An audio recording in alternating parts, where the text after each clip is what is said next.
tous, alors aujourd'hui on se retrouve pour une nouvelle vidéo et aujourd'hui on se retrouve avec mon cosplay de Sarada.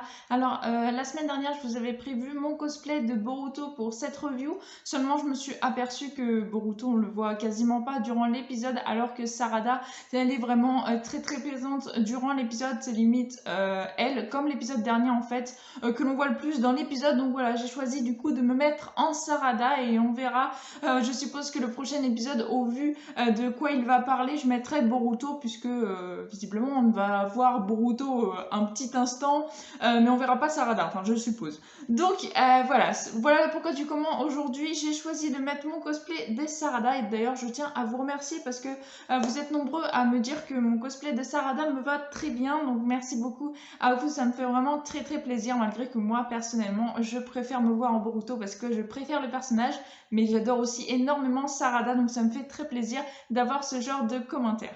Aujourd'hui, on se retrouve pour l'épisode 171 qui s'intitule Le résultat de l'entraînement. Et donc, on découvre cet épisode avec la fin. Donc là, on l'avait laissé la semaine dernière, c'est-à-dire avec Shojoji et Boruto, puisque Kakashi avait été voir Hibiki pour lui proposer ce petit entraînement de Boruto pour voir justement qu'est-ce qu'il avait pu faire pour renforcer son Rasengan. Et donc, on retrouve un face-à-face, donc un petit combat de Boruto et de Shojoji. Donc, ce qui va se passer, c'est que Boruto va essayer son nouveau Rasengan, donc le Futon Rasengan, qu'il va d'ailleurs pas marcher contre Shojoji parce que je le rappelle, il a une espèce de barrière devant, donc du coup son attaque n'a aucun effet sur lui. Shojoji arrive à la repousser. Par contre, ça fait du grabuge sur le plafond puisque le plafond est totalement détruit. Enfin, pas totalement, mais il y a une petite sphère comme si Boruto donc, avait fait l'impact et qui est beaucoup plus grande que les impacts qu'il faisait avant avec son autre Rasengan. Donc déjà, là, Shojoji regarde et il découvre donc que Boruto a déjà gagné en puissance et Shojoji, donc visiblement, ce qui l'aurait motivé à faire ce combat que j'ai oublié de vous dire, c'est simplement que s'il arrive à rester debout durant tout le combat, eh bien, il aura une réduction de peine. Donc en gros, si Boruto n'arrive pas à le faire se déséquilibrer, eh bien, il aura une réduction de peine. Donc c'était tout bénef pour lui de pouvoir participer justement à ce combat. Et Boruto, lui, doit prouver justement les résultats de son entraînement. Suite à ça, donc Boruto, il l'air confiant, il garde le sourire malgré que son attaque n'a pas marché. Et ce qu'il fait, c'est qu'il fait son nouveau Rasengan, justement le Rasengan que l'on n'avait pas vu à l'épisode précédent et que moi j'avais vraiment beaucoup de mal à voir qu'est-ce que Boruto avait pu imaginer pour inverser le processus.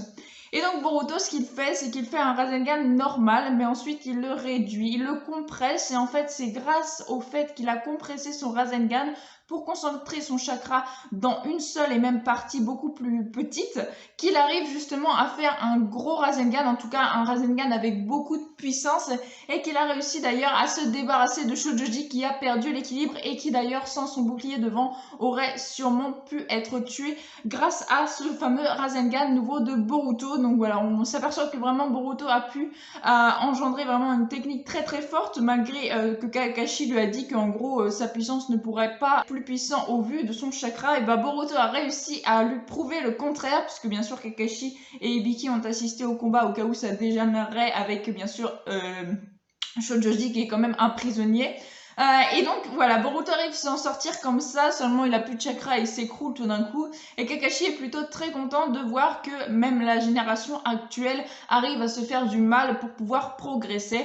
Et donc voilà, sur le nouveau Rasengan de Boruto, c'est tout ce qu'on sait. Donc c'est un Rasengan justement qu'il compresse au maximum pour pouvoir donner le plus de puissance possible dans ce petit impact et qui fait en sorte donc que ce Rasengan soit vraiment une attaque dévastatrice ou en tout cas beaucoup plus forte que le Rasengan qu'il avait avant. Donc voilà, franchement je me serais jamais attendue à ça. Je m'attendais pas du tout à ce que Boruto rapetisse encore plus son Rasengan pour pouvoir le renforcer. Franchement j'aurais pas tilté ça. Je vous avais parlé de 2-3 techniques, je pensais justement qu'ils allaient peut-être inverser le sens de rotation du Rasengan et que ça allait donc devenir plus puissant, un truc totalement what the fuck. Voilà, j'avais vraiment pas d'idée et je trouve que c'est plutôt une bonne idée, mais voilà, ça reste un Rasengan basique qui compresse, bon. Voilà, bon ça lui fait une autre technique, ok, mais je suis plus fan là pour le coup de son Futon Rasengan malgré que bah il est moins fort, mais est-ce que pourquoi pas le Futon Rasengan il puisse faire exactement la même chose, donc en insufflant son Futon dans un Rasengan et puis le compresser au maximum pour faire aussi une attaque plus puissante. Pourquoi pas, je ne sais pas s'il le fera un jour, mais en tout cas, voilà, c'est une idée, pourquoi pas. On retourne donc du coup du côté de Sarada et c'est donc pour ça que j'ai mis mon cosplay. Sarada qui s'entraîne toujours avec son père mais qui n'arrive pas à esquiver toujours un dernier kunai. Donc kunai que bien sûr son père dévie avant qu'il atterrisse sur sa fille forcément. Et Sasuke qu'on voit vraiment, j'ai jamais vu Sasuke comme ça durant tout l'épisode, il a limite le sourire aux lèvres. Sasuke on l'a jamais vu comme ça, ok c'est sa fille, c'est la chair de sa chair. Mais voilà, Sasuke, ça n'a jamais été vraiment un personnage démonstratif, même envers Naruto. Enfin, il a jamais souri. Et, enfin, si, il a déjà souri, mais pas autant en si peu de temps, c'est ça que je veux dire. Donc voilà, on voit Sasuke vraiment sourire, voir que sa fille s'entraîne. Et puis on a Sakura qui arrive assez tôt dans l'épisode, justement pour entraîner sa fille. Mais Sarada, elle en voit pas l'intérêt, puisqu'elle lui dit « Qu'est-ce que tu fais là? Tu vas encore tout gâcher. » Et Sakura lui dit « Viens, montre-moi ta détermination. » Et un combat s'ensuit donc entre Sarada et Sakura. Et on voit d'ailleurs que Sarada est vraiment, enfin pour moi, mon propre avis, j'ai l'impression que Sarada, elle est vraiment, elle croit pas en sa mère, en tout cas elle croit pas en ses capacités, aux capacités de sa mère. Elle ne voyait pas que sa mère était aussi puissante que ça, donc on voit vraiment un petit combat vite fait. On voit que Sakura a très vite l'avantage sur sa fille et elle lui montre même son Shanalo, donc sa technique plus ou moins la plus puissante au niveau de ses points qu'elle fait et donc qu'elle fait contre sa fille et sa fille, donc Sarada, si elle n'avait pas ses Sharingan, franchement elle se serait pris l'attaque. Je pense que Sakura l'aurait arrêté à temps, ou Sasuke puisqu'il est pas loin, il est en train de regarder le combat, mais vraiment elle met toute sa puissance et Sarada arrive à esquiver son coup grâce justement à son Sharingan qui lui montre la trajectoire du bras de sa mère, mais elle fait tomber un immense arme, il y a une immense explosion, donc elle voit le cratère qu'elle fait comparé à sa fille, donc Sarada est totalement subjuguée, elle n'imaginait vraiment pas que sa mère avait une telle puissance, et elle est d'accord du coup pour s'entraîner avec sa mère. Ce qu'ils vont faire, Sakura va lui apprendre que le problème le plus spécial de Sarada, c'est tout simplement de ne pas savoir contrôler son chakra, parce que le Sharingan déjà lui prend une puissance énorme pour pouvoir justement enclencher ses Sharingan et s'en servir, ce qu'elle essaye d'ailleurs de faire en ce moment avec Sasuke, et également le Shanaro. Elle ne sait pas mettre la quantité de chakra suffisante dans son poing pour pouvoir faire une bonne attaque justement avec son poing. Donc ce qui va se passer, c'est que visiblement Sakura aurait vu que ça, il fallait que Sarada justement elle le travaille, c'était vraiment sa plus grande faiblesse. Donc il va s'en suivre un autre combat avec bien sûr toujours Sakura et Sarada. Sarada qui donc va copier finalement l'attaque de sa mère et ça va faire une immense explosion. Donc en fait elle va se caler grâce à son Sharingan, elle va copier la technique de sa mère pour se caler justement sur ses mouvements et faire exactement les mêmes. Donc en gros elle n'a pas utilisé son chakra mais plutôt celui de sa mère vu qu'elle a copié sa technique grâce au Sharingan. Donc j'ai trouvé ça vraiment très très sympa le fait que elle se serve de ses Sharingan pour combattre sa mère mais pour faire au final la même attaque que sa mère. J'ai trouvé ça vraiment très très bien choisi, très bien trouvé, j'ai beaucoup aimé cette idée là. Donc ils font vraiment une immense explosion, leur attaque est vraiment presque similaire et de même force en tout cas, mais bien sûr Sarada s'écroule au vu que déjà elle avait plus de chakra avant de faire ce deuxième combat, donc elle s'écroule, seulement ses parents sont là, ses parents la félicitent, il y a même Sasuke qui sourit, qui lui dit bravo, c'est bien d'avoir pensé à copier la technique avec tes Sharingan malgré que tu sais pas encore totalement les maîtriser, et tout ça. Il y a Sakura bien sûr qui la prend dans ses bras, hein. Sakura est très maternelle, on l'a bien vu, puis de toute façon Sakura est toujours très proche de Sarada. Donc elle fait un câlin, elle pleure, elle est très fière de sa fille comme Sasuke. Voilà, Sarada est vraiment très très heureuse de s'entraîner avec ses deux parents, seulement malgré qu'elle n'a plus de chakra, qu'elle est à bout de force, ses parents décident justement de l'entraîner avec le chakra, ce qui lui fait entièrement défaut, donc pouvoir maîtriser son chakra au mieux possible dans ses Sharingan et dans son poing. Donc voilà, l'entraînement ne se termine pas là pour Sarada. Boruto, lui, on pourrait croire que l'entraînement est terminé, en tout cas je suppose, vu qu'il a réussi à faire le Rasengan qu'il voulait. Mais Sarada visiblement va continuer son entraînement parce que elle manque toujours donc de puissance au niveau de son chakra, elle ne sait pas bien le contrôler, donc l'entraînement va continuer pour elle. Et à la fin de l'épisode, on se retrouve avec Orochimaru et Mitsuki. On a donc des nouvelles de Mitsuki encore à cet épisode-là. On s'aperçoit donc justement que les cellules d'Hashirama qu'il cherchait à récupérer, que Konoha cherchait à récupérer, ce sont des cellules d'Hashirama qui de base étaient à Orochimaru, donc que Orochimaru avait volé pour ses expériences. qui lui ont d'ailleurs été volés donc par les membres de Kara, sûrement, ou par d'autres personnes. Enfin bref, ils ont été volés. Donc les cellules d'Hashirama viennent des laboratoires d'Orochimaru. Donc c'est encore Orochimaru qui fout sa merde, mine de rien, dans Boruto.